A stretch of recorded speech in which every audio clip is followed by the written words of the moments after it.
Hello everyone, this is Nathan Lindorf with The Rational Independent, and today we continue our discussion of the unfolding Trump ballot drama, followed by a little bit of a palate cleanser, changing pace. 2 articles today. First one, Illinois and Massachusetts voters seek to take Trump off of the 2024 ballot. Groups of voters from Illinois and Massachusetts on Thursday filed motions to remove Donald Trump from the 2024 ballot, adding to the list of states where the former president faces a challenge to his candidacy under the 14th Amendment's so-called insurrectionist ban.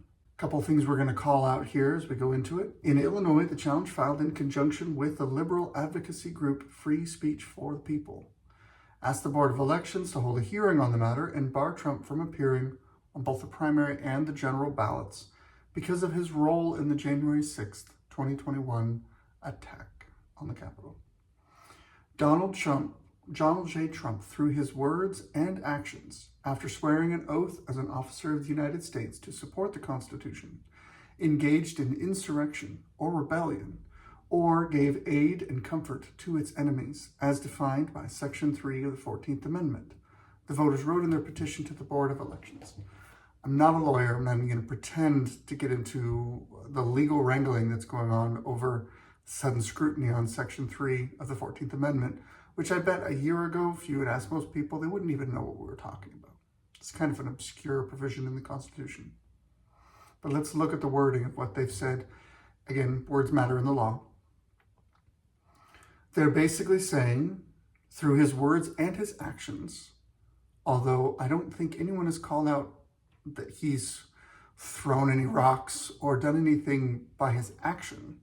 I don't know what they mean by that, because pretty much all he's done is words, or often condemned for lack of action on that day, lack of words. After swearing an oath as an officer of the United States to support the Constitution. Might seem pedantic, but maybe take a look at the actual oath that the president swears. Support isn't in there.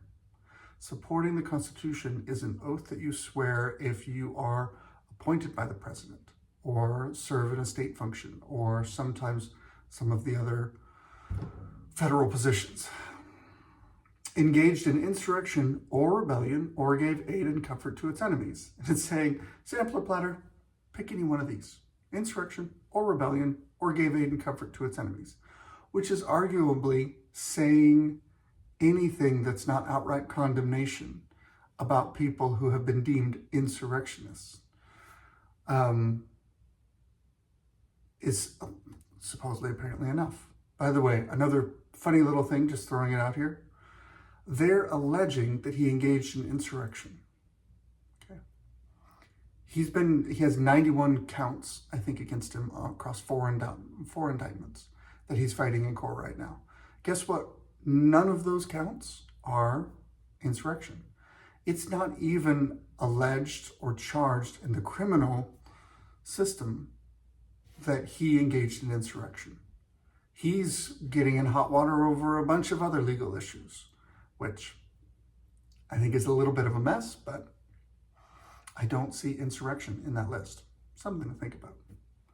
The petition adds that Trump has never expressed regret that his supporters violently attacked the U.S. Capitol and threatened lawmakers inside, and that Trump has not apologized to anyone for the January 6th attack.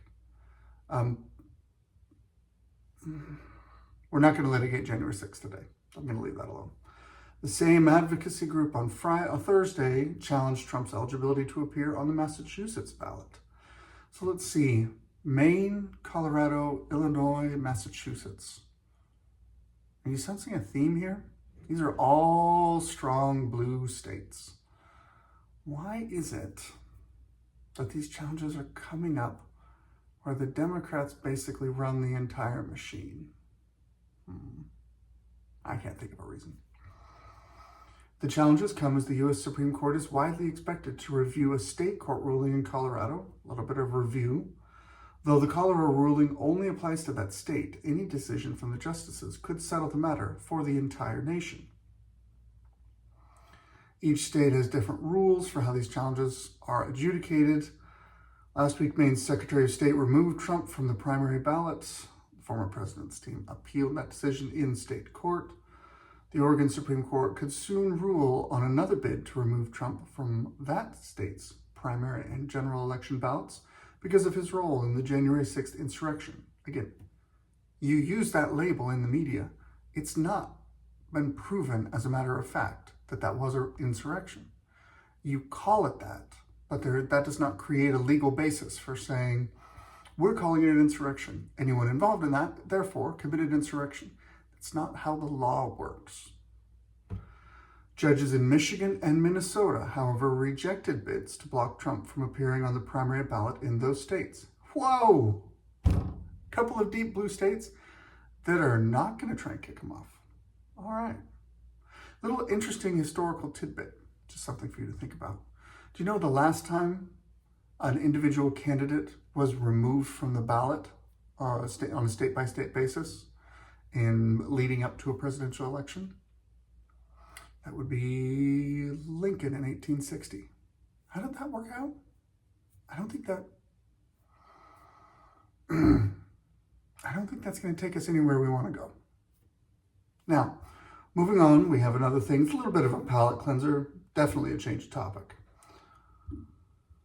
All right, let's talk about wealth disparity, inequity in wealth in America, and how that's just absolutely evil. And the best representation of that, of course, is Elon Musk. I haven't read this article ahead of time, so let's discover it together. 8.5 trillion in untaxed assets. Data shows why we need a billionaire income tax.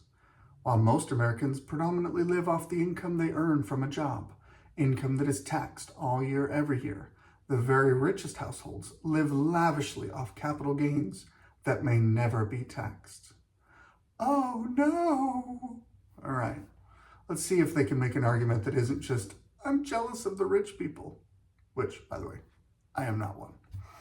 An analysis released Wednesday showed that in 2022, the wealthiest people in the United States collectively held a staggering 8.5 trillion in wealth that is not and might never be subject to taxation. Examining recently released data, Federal Reserve data for 2022. Excellent editing, good grammar. Americans for Tax Fairness found that roughly 64,000 U.S. households with at least 100 million in wealth, so we're talking 0.05%, not even the 1%, not even the 0.5%, a tenth of that, a 20th of the top 20th of the top 1% of America, controlled more than 1 in every $6 of the country's unrealized gains.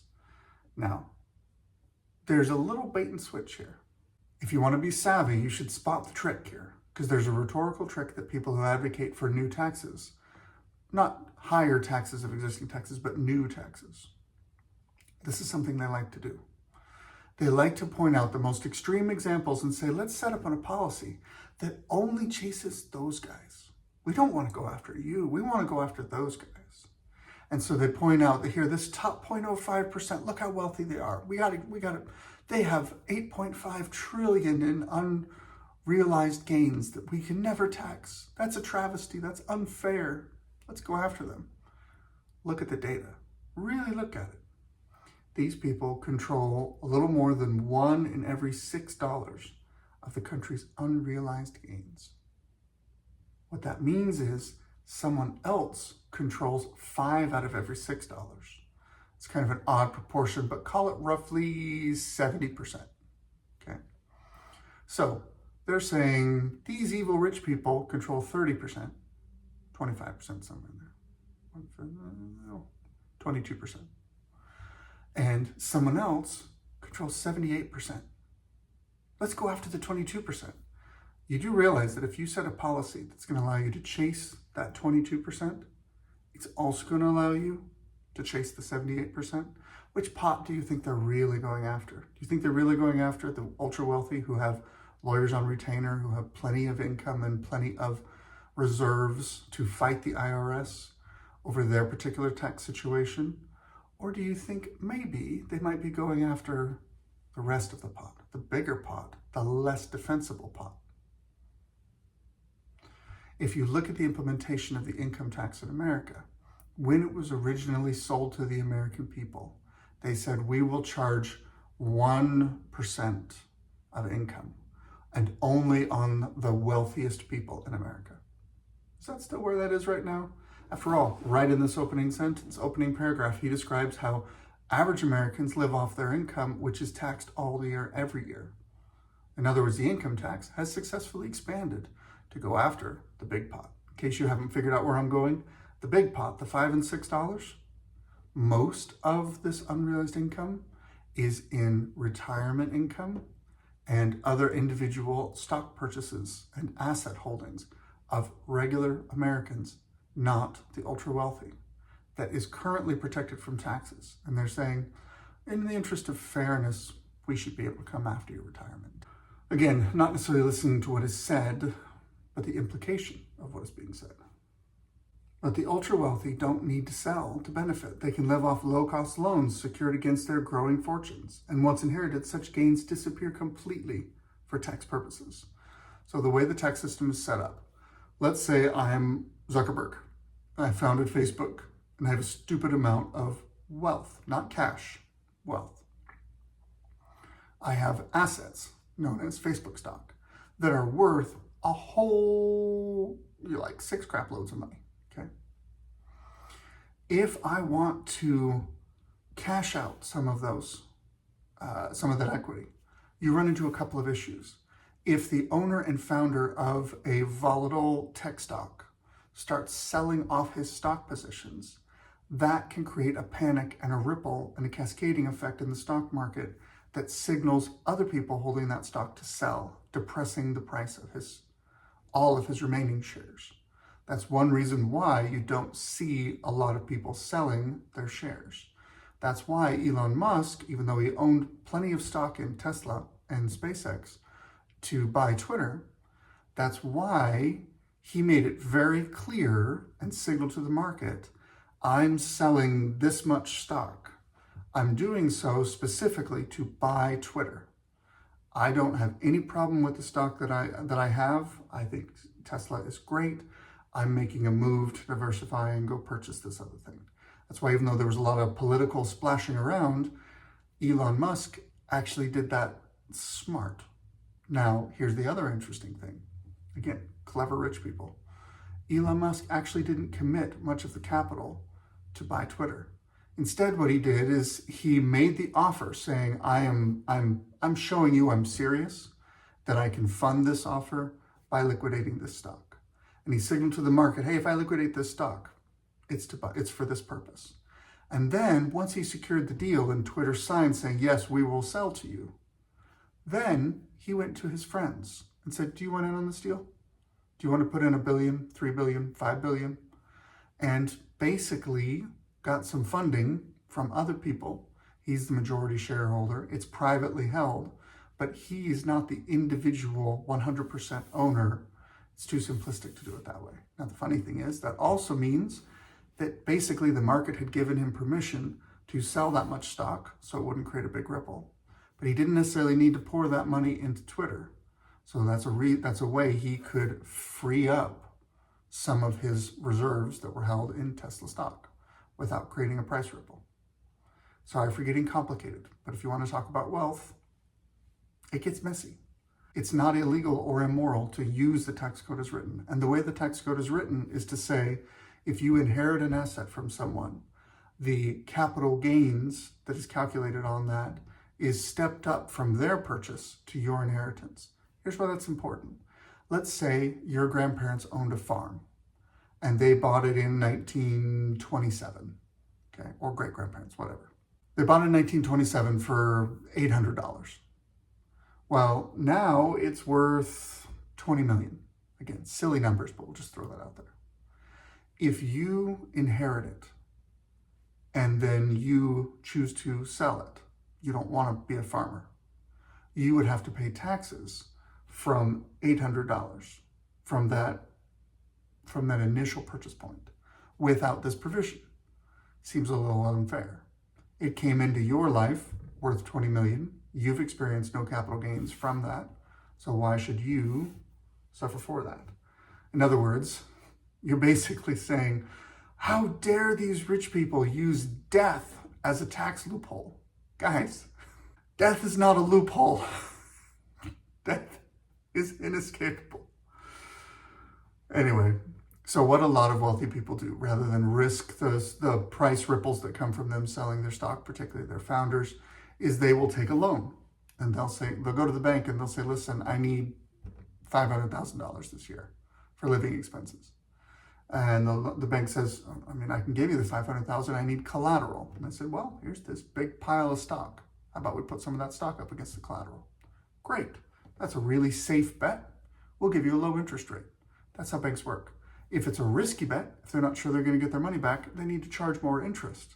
If it's a safe bet, they don't have to charge as much. Asking for $100,000 against $1 million home is a safe bet, because if you welsh on the bet, they get $1 million home. So that's a lower interest rate. That's negotiable. Again, this is not evil to do it this way. This is just savvy. And shockingly, rich people are smart and savvy. They know the law, they know the rules, they play within the rules because they don't want to go to jail, and they make a lot of money because of it. So far, nothing evil. Okay, while most Americans live off income, okay, they just repeated themselves. The small, ultra-rich fraction of U.S. society is sitting on more unrealized capital gains than the bottom 84% of the country combined. Again, statistics can be fudged and flexed, but let's use the numbers as they've given us. And they're telling you a story if you look between the lines. They're making a comparison between the top 0.05% and the bottom 84%. Okay? That doesn't add up to 100%. The difference, they're basically saying they want to be able to go after the rest of the unrealized capital gains that exist in the top 15% of America. Now, maybe you're okay with that, but understand, if you're looking at this, they are not just targeting Elon Musk. They're not just targeting Bill Gates. That's not who they want to tax. They're telling you right here with the numbers. Most of the typical U.S. households' unrealized capital gains are in the form of their homes, which face state and local property taxes. But 93% of the unrealized gains of America's wealthiest, again, they're being specific. They're saying if you look at just the sliver, then this is what we're dealing with. Tied up in businesses, stock portfolios, and mutual funds, ATF found. As a result, mega-rich individuals, such as Tesla CEO Elon Musk, wind up paying little to nothing in federal income taxes. What's also not stated there is that while Elon Musk doesn't pay much in federal income taxes, you know who does pay a lot in federal taxes? Tesla. The businesses pay their taxes. If they didn't, they would be dissolved. They have to abide by the law. Otherwise, the federal government's going to come after them. You better believe they will. But here's a little bait and switch. And he's saying Elon Musk personally pays little to nothing in this specific type of tax, which leads you, if you're not paying attention, to conclude he doesn't pay taxes at all. In reality, he pays a lot of different taxes, just not this one type of tax. Between 2013 and 2018, leading U.S. billionaires paid an average federal tax rate of just 4.8%. This is why we need a billionaire income tax. Pointing to legislative proposals reintroduced late last year. Unrealized gains are the largest source of income for the ultra-rich, but they're completely untaxed under our tax code. Okay, we've covered this before, but we're going to cover it again real quick. Why is it a bad idea to tax unrealized gains?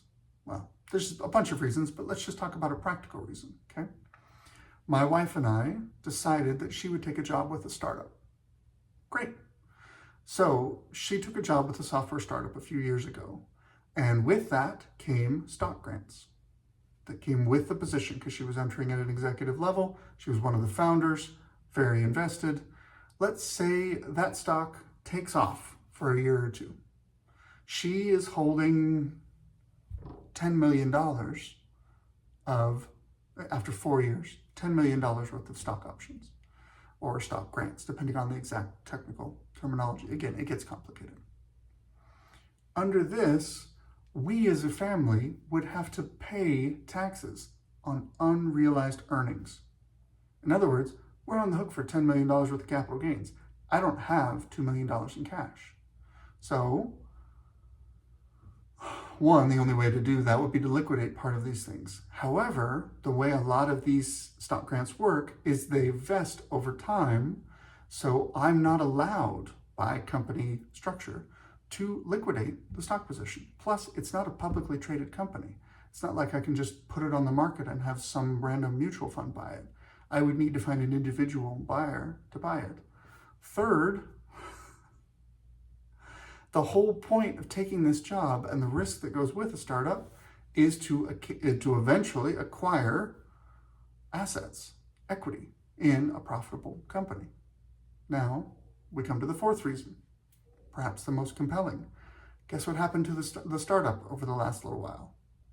It kind of fizzled. Now, will it stay fizzled? Will they, they had some funding challenges. So it's kind of wound down. It's in this weird zombie state. We don't know where it's going to go. If someone else comes in and funds it and it gets off into the races, away we go. If they don't, maybe it dissolves. I don't know. The truth, the reality rather, of this situation is,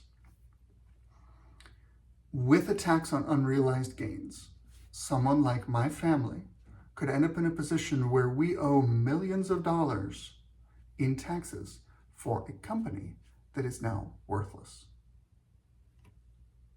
Does that sound fair to you? Does that sound like a good idea? To me, I think that's a bad idea. That's bankruptcy. For no other reason that we were willing to put some blood, sweat, and tears into a startup that might work and turned out not to work. It's a bad idea. That's only one example, but it's a bad idea. Senator Ron Wyden, Oregon to the rescue, would tax the tradable assets of individuals with more than $100 million in annual income or more than $1 billion in assets for 3 consecutive years. You do realize that once you set the precedent, real easy to lower those thresholds, right? They try and sell these tax measures by saying, don't worry, we won't go after you. We'll just go after those ultra wealthy people. In the House, Tennessee and Virginia unveiled a bill that mirrors President Joe Biden's call for a minimum income tax for billionaires. The legislation would require ultra-wealthy households to pay a 25% annual tax rate on their income, including unrealized gains. 25% of unrealized gains? So you want to destroy America? I'm not being hyperbolic. If you put that sort of policy into place and manage to try and execute it, and it survives a constitutional challenge, all of which is very iffy. There's some real problems with this beyond just the practical concerns we've been discussing. Effectively, you're destroying the entire innovation and business development of America. It's game over. It's not sustainable. It's not going to work. The only way to do that would be to change the way that company ownership is structured to protect it from that tax. You're never collecting that tax. If you successfully collect that tax, you destroy the wealth in America and therefore the market. You take the largest, most prosperous country, the largest GDP, most prosperous country in America, in the world, and you would turn us into paupers. Sorry, that doesn't work. Last month, they heard oral arguments aiming to preemptively outlaw any tax on unrealized gains. Great. The justices, with notable exception of Samuel Alito, who was urged to recuse from his case due to a connection to a lawyer representing the plaintiffs, appeared unlikely to issue the kind of sweeping ruling demanded by right-wing organizations such as the U.S. Chamber of Commerce. Without this necessary reform to our system of taxations, the growth of untaxed income at the very top of our economy will continue to accelerate. Why is that a bad thing? I continue to struggle with understanding why people object to massive wealth at the top end. Why is that presumptively bad?